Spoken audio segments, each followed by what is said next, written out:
본문 말씀이 계속해서 성전 안에서 유대인들과 얘기하고 있는 스토리가 연결되기 때문에 끊을 수가 없었습니다.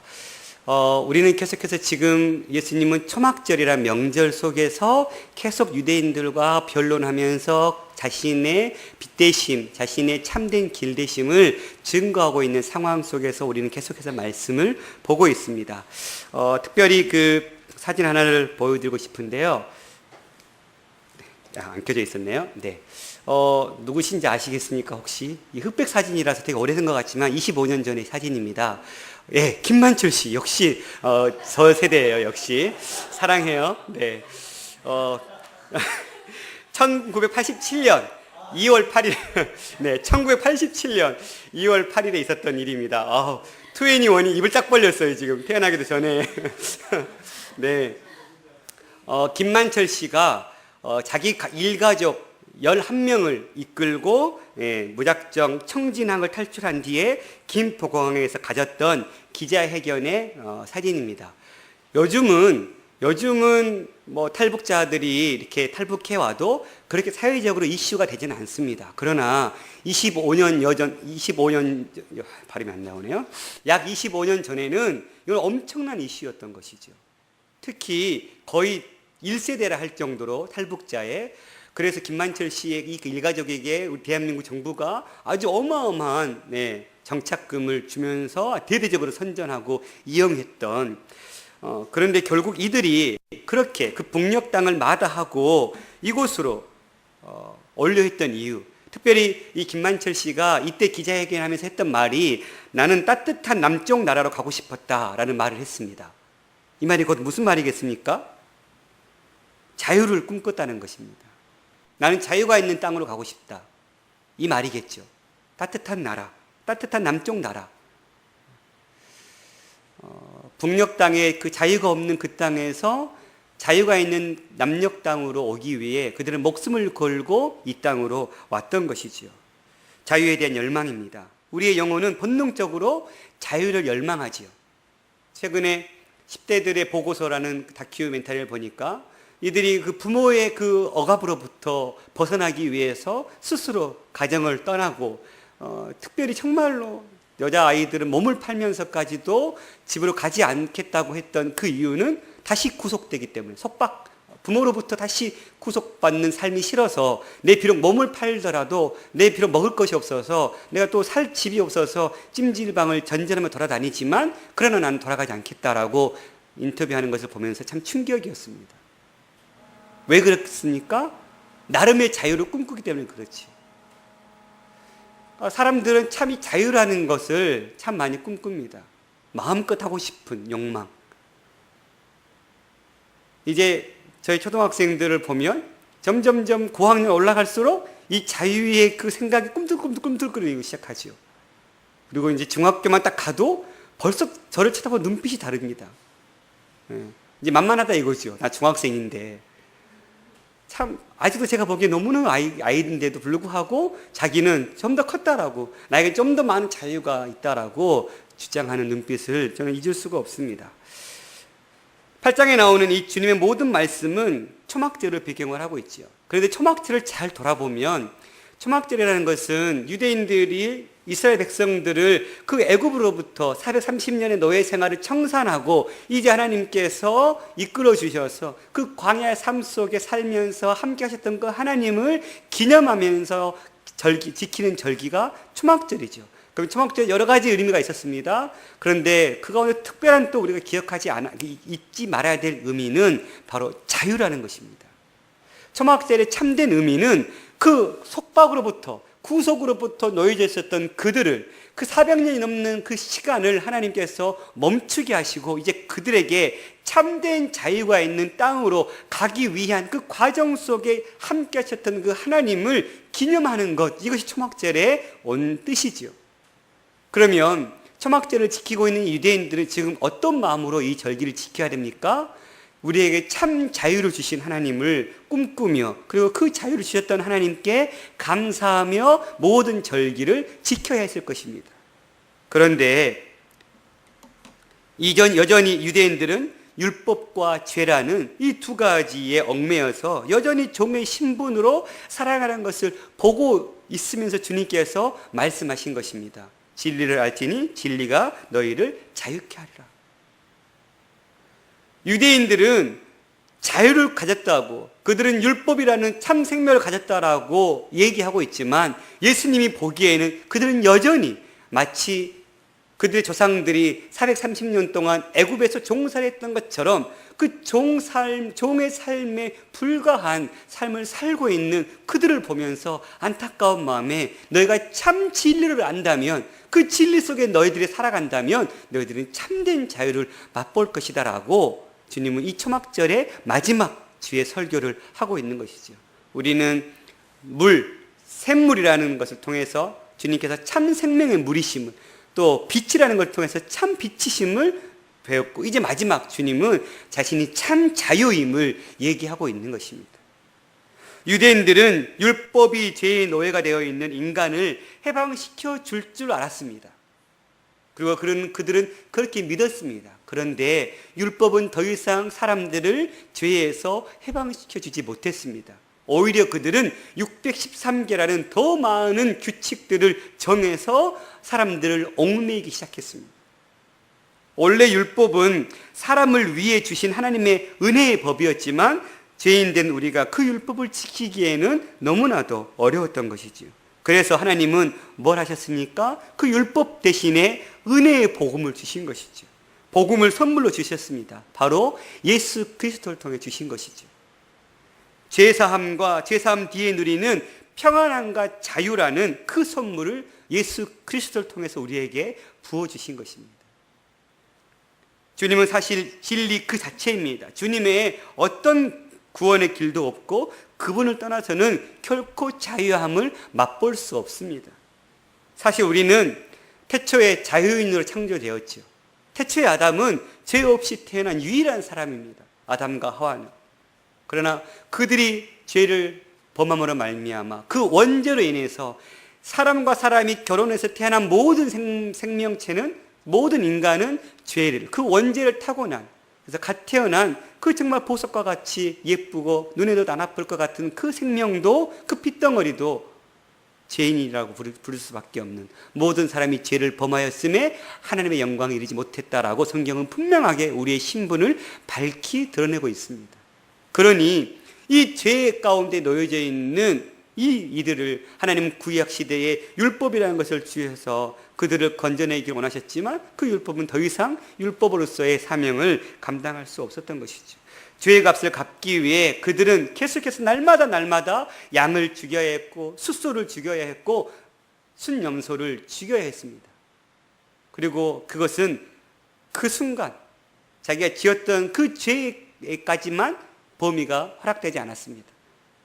내가 지은 죄에 대해서 숫송아지를 드렸습니다만 다시 내일 또 같은 죄를 범한다면 나는 내일 또 숫송아지를 잡아서 드려야 했습니다.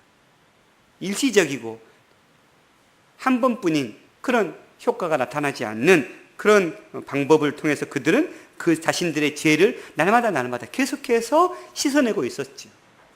그런데 주님은 작정하셨던 그 하나뿐인 방법을 사용해서 그렇게 죄 가운데 종노릇하고 있는 그들에게 단 한 번 드려진 그 제사, 그 십자가의 삶을 통해, 십자가의 그 보혈을 통해서 영원한 제사로 드려지는 축복을 누리게 하신 것이지요. 그래서 32절에 이어서 다시 36절에 이렇게 선포하시는 것이지요. 아들이 너희를 자유롭게 하면 너희가 참으로 자유로우리라. 주님은 당신이 그들에게 참 자유를 주는 분이심을 계속해서 얘기하고 있지만 이들은 깨닫지 못했습니다. 남을 자유하게 하기 위해서 자신의 자유를 희생하는 그 사람보다 더 숭고한 사랑이 어디 있겠습니까? 요한복음 15장 13절, 사람이 친구를 위하여 자기 목숨을 버리면 이보다 더 큰 사랑이 없다라고. 또 마태복음 6장 28절, 인자가 온 것을 섬김을 받으려 함이 아니라 도리어 섬기려 오셨다라고 말씀하고 있습니다. 주님은 우리를 친구라고 부르면서 그 친구를 위해 목숨을 바친 큰 사랑을 쏟아주신 본을 보여주셨습니다. 뿐만 아니라 그분은 높임을, 경배를 받으시기에도, 섬김을 받으시기에 합당한 마땅함에도 불구하고 그 섬김의 자리를 마다하고 섬기려고 이 땅에 내려오신 큰 사랑을 보여주신 것이죠. 지금 그 복음을 얘기하고 있는 것입니다. 내가 바로 그다. 내가 너희들에게 이 참 자유, 율법에 매여 있는 너희들에게, 죄의 종로로 살고 있는 너희들에게 참 자유를 주기 위해서 내가 왔다라고 얘기하고 있지만 이들은 전혀 이 말씀의 진리 가운데 서지 못하고 있다는 사실입니다. 자신을 내어주는 사랑은 말처럼 쉬운 일이 아닙니다. 그렇죠? 단순히 물질을 조금 손해보고 약간의 고통을 당하는 정도가 아니라는 말입니다.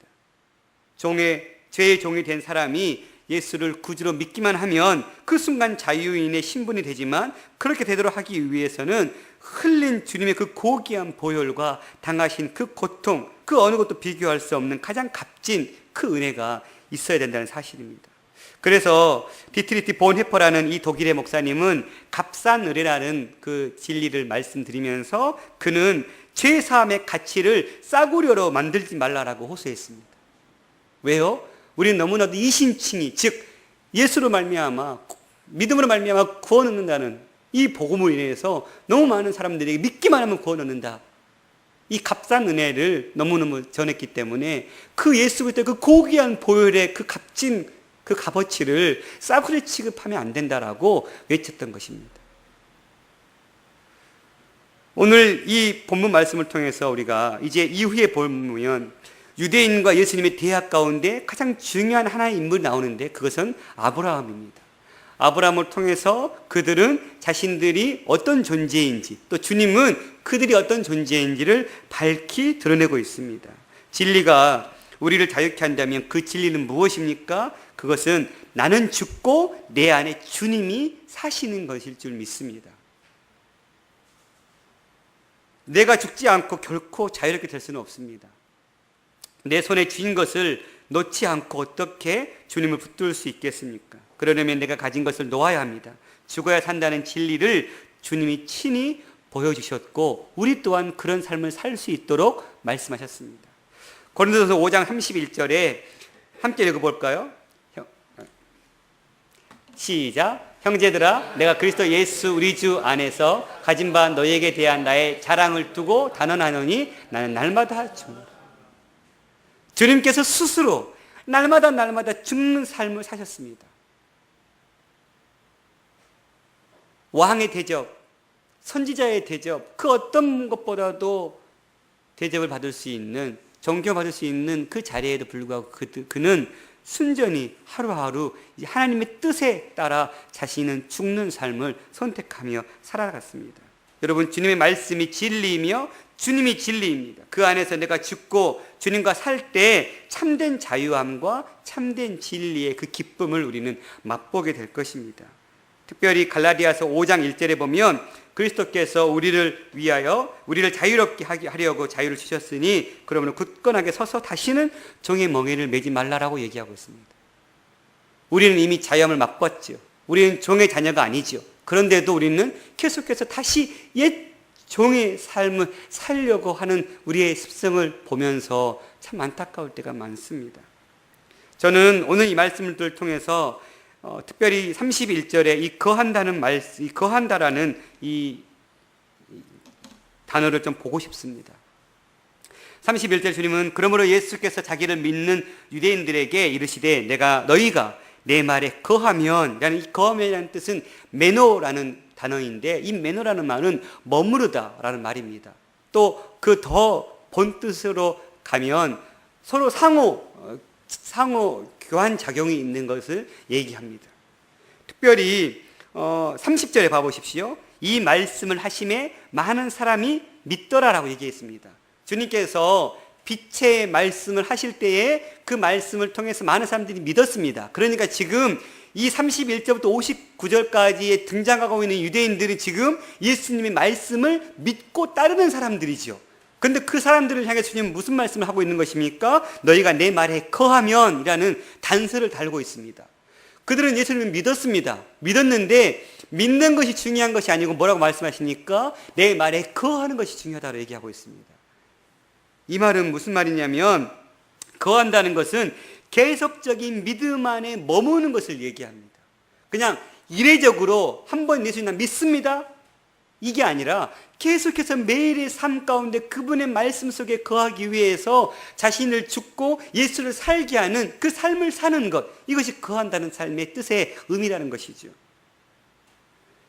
믿음은 밖에서 서성이는 것이 아니라 믿음 안으로 들어와서 사는 것을 얘기합니다. 여러분, 우리가 예수 그리스도를 입술로는 구주라 고백하고 우리는 입술로 나는 그리스도인이라고 자부하고 말합니다. 그런데 우리는 매일매일 그 예수님 안에 거하는 삶을 살고 있습니까? 우리가 아는 것, 믿는 것과 거하는 것은 전혀 딴판이라는 것이죠. 저는 우리 뜨인돌 공동체가 믿고 아는 것에 머무는 것이 아니라 거하는 것까지 나가기를 소망합니다. 거한다는 것은 특별히 뜨인돌 교회 안에 들어왔다고 해서 모든 사람들이 우리 뜨인돌 교우가 아니라고 얘기하는 것과 똑같습니다. 무슨 말입니까? 제가 물건을 시키면 4층으로 택배 아저씨가 물건을 배달하러 오시죠? 근데 우리는 그 사람 보고 뜨인돌 성도라고 얘기합니까? 우리 교회에 왔다고 그래서 우리가 그 사람을 교우라고 얘기하지 않습니다. 또 목요일마다 저에게는 반가운 손님이 오십니다. 할머니 한 분, 할아버지 한 분. 저의 주머니에서 이렇게 조금씩 용돈을 드려야 하는, 매주 고정적으로 항상 오시는. 그러면 그 할머니, 그 할아버지는 우리 뜨인돌 교회 성도입니까? 아닙니다. 그저 왔다 가는 손님일 뿐이죠. 우리는 그들을 향해서 교우라는 말을 쓰지 않습니다. 교우라는 말을 쓰는 것은 왜 씁니까? 나와 그 사람이 예수 안에서 무언가 사귐, 서로 상호 보완적인 관계를 맺을 때 우리는 성도라는 말을 쓰지요. 우리는 뜨인돌이라는 공동체 안에서 서로 21을 결성하고 88년생을 결성하고 우리는 서로 이렇게 주고받는 give and take의 삶을 살아가잖아요. 그러니까 우리는 뜨인돌 교회의 청년 공동체라는 말을 쓰지요. 그렇죠? 예수 안에 거한다는 것이 이것입니다. 단순히 우리 입술로만 주님은 내 구수의 주야, 나는 예수의 십자가가 나를 삶에서 나를 건져냈어, 이렇게 고백하는 것뿐만이 아니라 우리의 정말 실생활의 그 삶 속에 예수의 말씀 붙들고 살고자 하는 그 거룩한 싸움을 살아가는 것, 나를 죽이고 날마다 내 안에서 예수가 살도록 살아가는 것, 거하는 그 삶이 우리에게 주님은 요구하신다는 사실입니다. 많은 사람들이 예수님의 그 전한 말씀을 듣고 믿었을 때에 그들을 향해서 너희들이 믿지만 말고 내 말에 거하는 삶 가운데 들어와라라고 주님은 요구하고 있는 것입니다. 그런데 그랬던 그들이, 예수를 믿었던 그들이 나중에 어떻게 합니까? 미친놈 취급해버리고 나중에는 돌을 들어 쳐 죽이려고 하는, 왜요? 거하는 것과 입술로 믿는 것과는 너무너무 큰 차이가 있었기 때문에 그렇죠.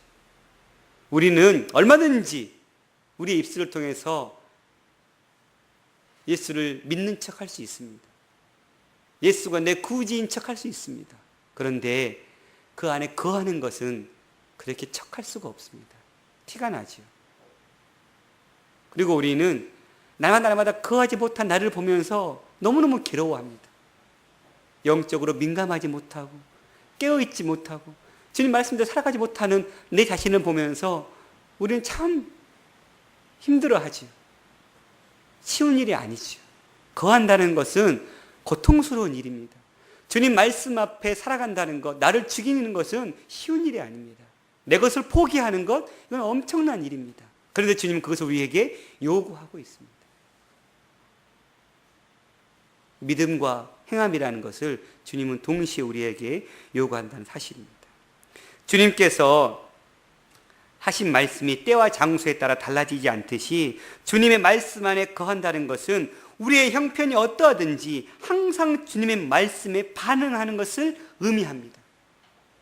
내가 평화롭고 내가 잘 나갈 때 주님을 잘 믿는 척하는 것 얼마든지 할 수 있습니다. 그러나 내가 고통스럽고 내가 외로움 가운데 처해 있고 내가 고통의 그 순간 가운데 있었을 때 그때도 동일하게 주님 말씀 안에 거하기 위해서 서 있는 것 쉬운 일이 아니죠.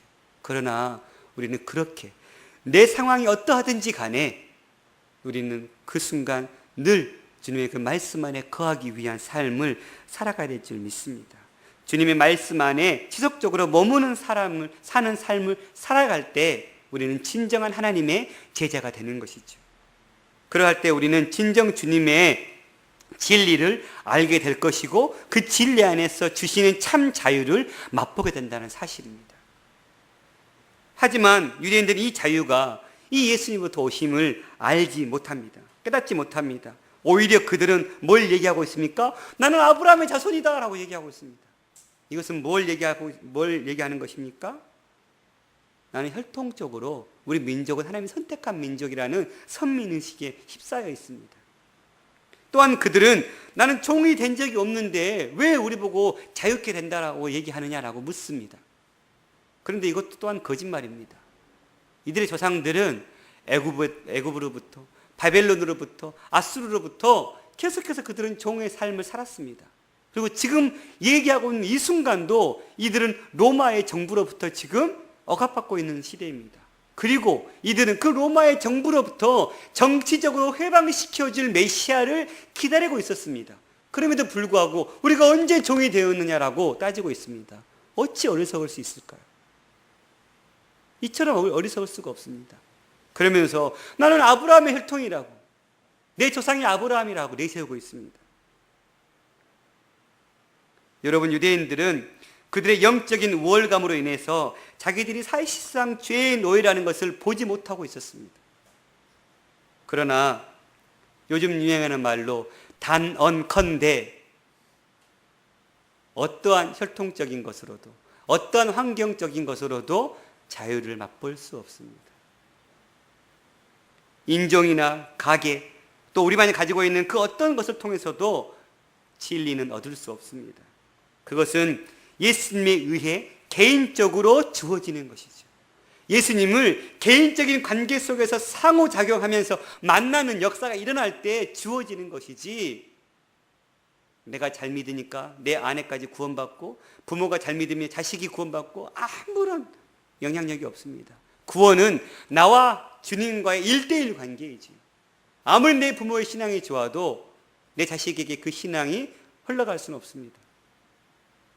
아무리 내가 잘 믿어도 내 부모가 내 대신 구원받을 수 없습니다. 천주교는 이것을 오류를 범하고 있습니다. 연옥이라는 교리를 내세워서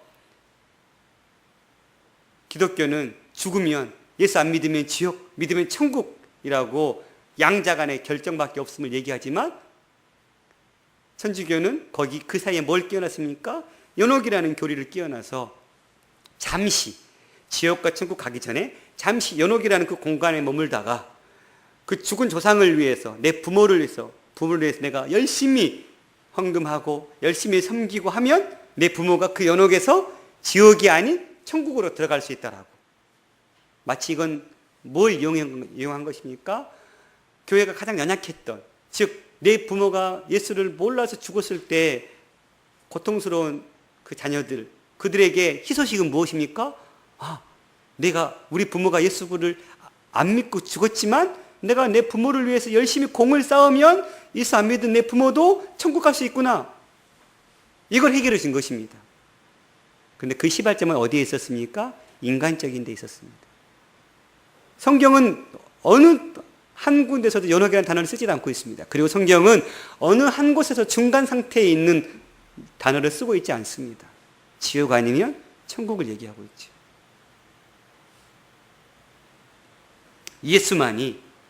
예수를 믿는 것만이 참된 구원으로 이르게 하는 자유를 주고 있다는 사실입니다. 유대인들은 왜 이렇게 예수님을 거절하고 말씀을 받아들이지 않았을까요? 그 원인을 바로 44절에 말씀하고 있습니다. 너희는 너희 아비 마귀에게서 났으니 너희 아비 욕심대로 너희도 행하고자 하느니라.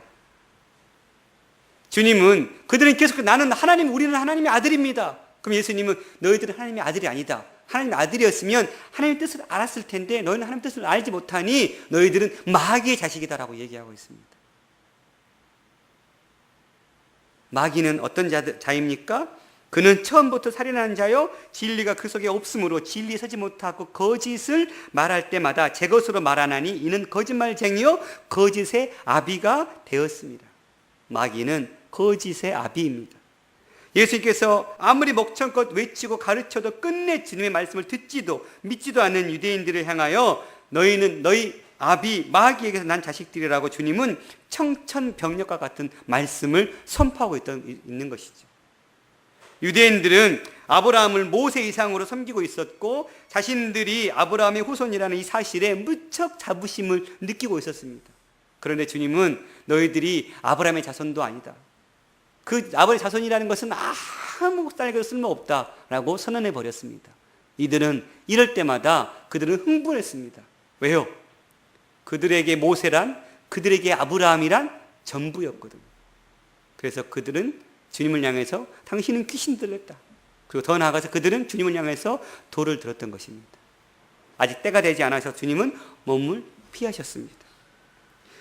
믿음의 조상 아브라함은 하나님 말씀 안에 거했던 사람입니다. 56절 보십시오. 너희 조상 아브라함은 나의 때 볼 것을 즐거워하다가 보고 기뻐하였느니라. 아브라함은 자기 후손 가운데 인류의 구원자 나실 것을 알았습니다. 아는 것에 그치지 않고 아브라함은 즐거워하며 기뻐했다고 증거합니다. 그분의 이름이 예수인지는 알지 못했다 할지라도 하나님께서 자신의 후손을 통해서 인류의 구원자를 보내실 것을 믿었습니다. 그와 같은 믿음으로 인해 아브라함은 의인이라는 칭함을 얻었던 것이죠. 그러면 어떻게 해야 됩니까? 이들은 아브라함의 그 신앙을 본받아야 했습니다. 그런데 아브라함의 그 본질은 알지 못하고 껍데기만 붙들고 그들은 본질을 가지고 있다고 속고 있었습니다. 저는 개혁교회들이 오류를 범하지 말아야 될 아주 중요한 숙제가 하나 있는데 그것은 개혁을 외치다 보면 본질을 잃어버릴 때도 있습니다. 제가 7년 섬겼던 그 교회가 평신도가 세웠던 교회고 굉장히 건강한 한국교회에 내노라한 교회 가운데 하나입니다. 교회가 무슨 말썽이 있을 때마다 항상 그 교회 대표 목사님이 나와서 기독교에 대해서 변호하고 반론했던, 올바른 기독교에 대해서 늘 변호했던 교회 중에 한 교회가 그 교회였습니다. 그 교회는 평신도 위주의 교회입니다. 근데 그 교회에서 핵심적인 멤버들이 아닌 아웃사이더들이 더 이상 그 교회 안에 머물지 못하다가 또다시 5번째 교회가 분립한다는 소식을 듣고 때는 이때다. 이제 우리가 막노를 할 때가 왔다 하고 아웃사이드에 있던 그들이 함께 교회를 섬기겠다고 나왔습니다. 그래서 핵심으로 들어왔습니다. 그런데 그들은 그 교회가 가지고 있었던 참 뜻, 그 선봉우 장로님께서 세우셨을 때에 당시에 목회자가 교회를 세우다 보니까 교회가 목회자 중심으로 돌아가는 그 병폐를 막고자 평신도가 그룹이 되어서 교회를 세웠고, 평신도가 세우다 보니까 교회가 굉장히 건강하게 세워진 모습들이 많이 비쳤습니다. 그리고 또 교육자들도 굉장히 삶이 이렇게 우러러 보는 삶이 아니었습니다. 교회 분위기가. 교육자도 그냥 한 평신도와 똑같은 분위기. 그러나 선봉호 장로님은 정말로 겸손히 섬기는 바탕 안에서 한 성도를 취급했지 존경의 마음을 배제한 채 당신과 난 똑같습니다 라는 것을 하지 않았습니다. 그런데 그 겉으로 드러나는 그 가르침만 보고 목사나 평신도 똑같네, 늘 같은 자리 위치에 앉고자 했던 그들은 교회가 조금씩 세워져 가면서 그들의 목소리를 내기 시작했습니다. 목사님은 당신은 설교만 하시오, 헌금에도 관여하지 말고 신방도 다니지 말고 교회 운영에 대해서도 관여하지 마시오까지, 그것도 자기들끼리 모여서 특별위원회를 구성해 가지고 목사님을 따시켰던, 이건 지금 무엇입니까? 본질을 잃어버린 것입니다. 신앙생활 하면 본질을 잃어버리면 안 됩니다. 이들은 지금 아브라함이 살았던 그 삶의 본질은 찾지 못한 채 그저 껍데기만 붙들고 나는 아브라함의 후손이니까 나는 구원받을 수 있어라고 지금 주장하고 있는 것입니다. 그들을 향해서 너희들은 아브라함의 후손이 아니라 너희들은 마귀의 자식이다라고 분명하게 선을 그어버린 것입니다. 여러분, 미국의 유명한 잡지에 이러한 글이 실린 적이 있습니다. 아래 글 속에 우선 나라고 표현된 것이 무엇을 뜻하는지 한번 추측해 보기를 바랍니다. 나는 사람들에게 치명적인 타격을 가할 수 있는 힘과 기술을 지니고 있다. 나는 수많은 사람들의 건강과 인생을 파괴해왔다. 내가 들어가기만 하면 가정, 교회, 국가 등은 그 어떠한 단체라도 말할 수 없는 상처를 입게 된다. 나는 진리와 정의와 사랑을 경멸한다. 내 앞에서는 순결한 사람도 무력하다. 나는 바다의 모래보다도 더 많은 노예를 거느리고 있다. 아울러 나에게는 망각도 없고 용서함도 없다. 나가 누구입니까? 거짓말입니다. 거짓말은 들어가기만 하면 가정, 교회, 국가를 어떠한 단체라도 말할 수 없는 상처를 입히지. 거짓말은 진리와 정의와 사랑을 경멸합니다. 이게 마귀의 실체이죠. 그런데 모든 거짓말의 배후에 있는 이 거짓의 아비인 사탄이 지금도 왕성하게 활동하고 있습니다. 유일한 길이 예수라고? 아니야. 진리로 오르는 길은 여러 군데야. 산에 오르는 길도 여러 군데가 있듯이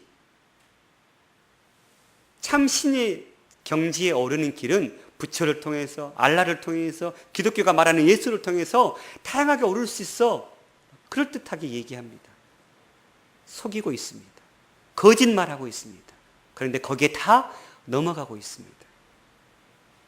그 거짓에 속아 넘어가서 참 진리는 보지 못하고 죽음을 향해 걸어가면서도 희희낙낙거리고 있습니다. 말씀을 마치겠습니다.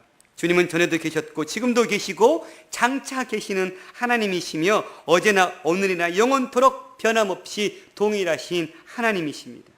그 사실을 인정하지 못한 유대인들은 돌을 들어서 예수님을 쳐 죽이려고 했습니다. 우리는 어떻습니까? 우리는 참 그 진리의 말씀 앞에 인정하고 고백하면서 그 예수님의 말씀 안에 살기 위해서 몸부림치고 있습니까? 주님은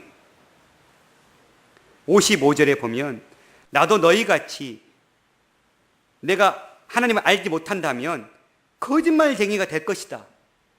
나는 그를 알고 또 그의 말씀을 지키노라라고 얘기하고 있습니다. 예수님은 너희들은 하나님을 안다고 얘기하고 있지만 너희들은 아는 게 아니다. 그러나 나는 안다고 하는 내 이것은 진실이다. 그리고 나는 그 말씀을 지키기 위해서 나는 하루하루를 죽어가고 있다 라고 자신 있게 얘기하고 있습니다.